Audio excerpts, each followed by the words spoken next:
You think your brother Jeb will be president one day? I wish he would be. He has to run first, and he has made it clear he's not running in 2012. I don't need to run for office. I know that I don't need a title. In fact, I love the freedom that I have, that I can sit here and I can tell you anything that I want to tell you and not have to worry so much about how it will affect my future political career. Listen, I've said I don't want to. I'm not going to. There's zero chance I will. I don't feel like I'm ready to be president. I don't want to run for president. I don't have the fire in the belly to run for president. But yet, everybody still thinks, well, he's left the door open a little bit. And you know, short of suicide, I don't really know what I'd have to do to convince you people that I'm not running. I'm not running. Well, they say no, others say yes, others say maybe. But with all of these high-profile politicians, who will challenge President Obama in 2012? Someone's actually going to do it. And which candidate has the best shot up against the sitting president? Michael Reagan is the chairman of the Reagan Group and a political consultant. All right, Michael, so, you know, I just want to point out to our viewers that I know Chris Christie's saying short of suicide, but let me take you back to January 2006. Barack Obama goes on Meet the Press with Tim Russert. So, you will not run for president or vice president in 2008, he asks him. I will not. And then President Obama goes on to say, you know, look, you know, you get tired of denying all this. He says, I'm getting weary. I'm starting to look for new ways of saying the same things. My thinking has not changed. The answer is no, hell no, I'm not running. And who's our president today? Barack Obama, which is why we doubt these people when they say, I mean, not me. So who's it going to be, Michael? You know, now the elections are over. Now we start in earnest what's going to happen in 2012. Iowa, get ready. It's going to be a train wreck in Iowa with the amount of people who are going to show up who have already shown up in Iowa to see and feel things out, how the Iowa caucuses are going to be going in 2012.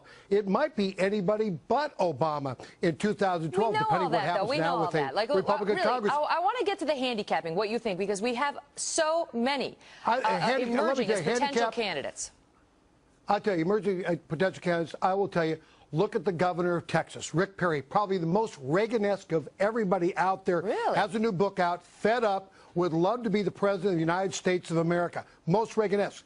Mitt Romney already has been down that road. What Mitt Romney has to do is find charisma. He's got the Meg Whitman problem. Can't relate to anybody making less than $1 million a year. If he wants to get the nomination, he's going to have to learn to relate to the people in Iowa and across this country. But I think the next nominee from the Republican Party is most likely going to come from the gubernatorial ranks, either an ex-governor or a sitting governor in the United States of America. That's what I'm going to tell you. What do you make of Jeb Bush? Because President Bush, sitting down with our own Sean Hannity, again, that airs tonight at 9 p.m. Eastern, saying Jeb's not going to do it in 2012, and when he says that, he means it. Most qualified Republican on the planet is Jeb Bush. Dual language, governor of Florida, elected twice. The problem he has is his last name's Bush, not Reagan. Okay, what about Mike Huckabee? Mike Huckabee, very good. But with Mike Huckabee, he's got the problem with the police officers in Seattle. I know it wasn't his fault, but he'll be blamed for it. He's going to have a problem with that. But I will tell you this. If you want to be the president of the United States and get the nomination, you need to have the passion of a Michael Huckabee. Truly the passion. Right now, a lot of those who would like to be president don't have passion in their voice. They're not believable when they speak. When Mike Huckabee speaks, you listen. Now, Sarah Palin told our own Greta Van Susteren that, you know, I will if no other, you know, qualified candidates emerge. You know, so sort of she's on standby to see who the other options are. But if she's called to serve, she will. Does she have a shot with the general electorate? She has a shot, no. She is too polarizing. Can she raise money for the party? Can she get behind people and help them? Yes. But she's too polarizing to be elected the president of the United States of America. And by the way, I'll hear about that on my Facebook page. Yeah, you will. Okay, I have a couple more I want to get through with you. Newt Gingrich.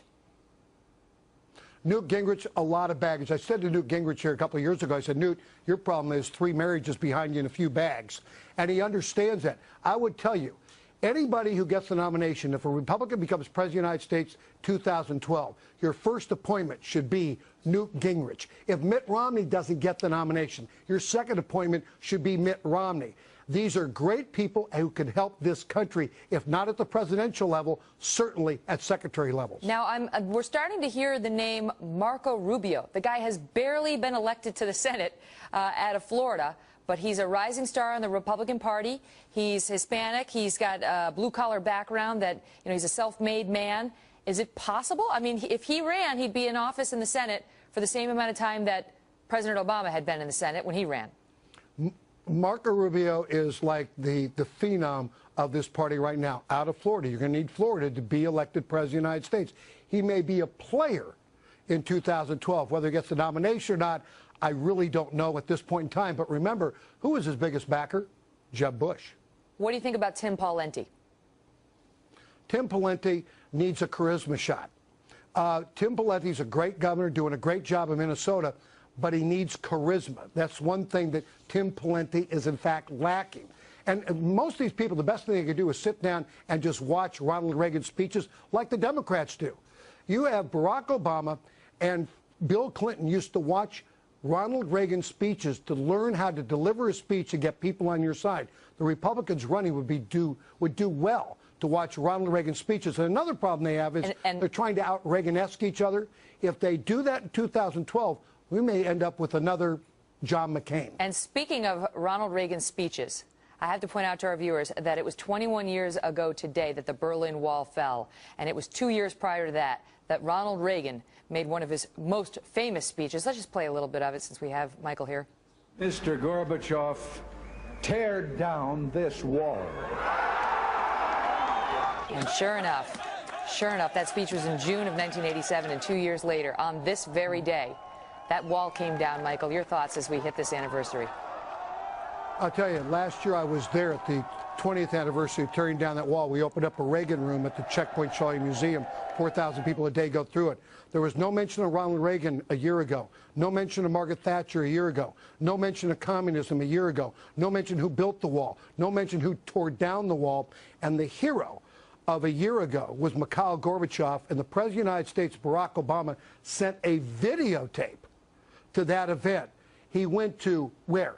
He went to another country to try and bring the Olympics to Illinois, but he sent a videotape, in fact, to Berlin for the 20th anniversary. It was huge, and I might remind you, August 12th, August 13th of next year will be the 50th anniversary of that wall being built. Wow, what a moment. That's one of those, you know, you remember where you were. Michael Reagan, thank you so much. That's his legacy. Thank you so much, sir. We appreciate you being here.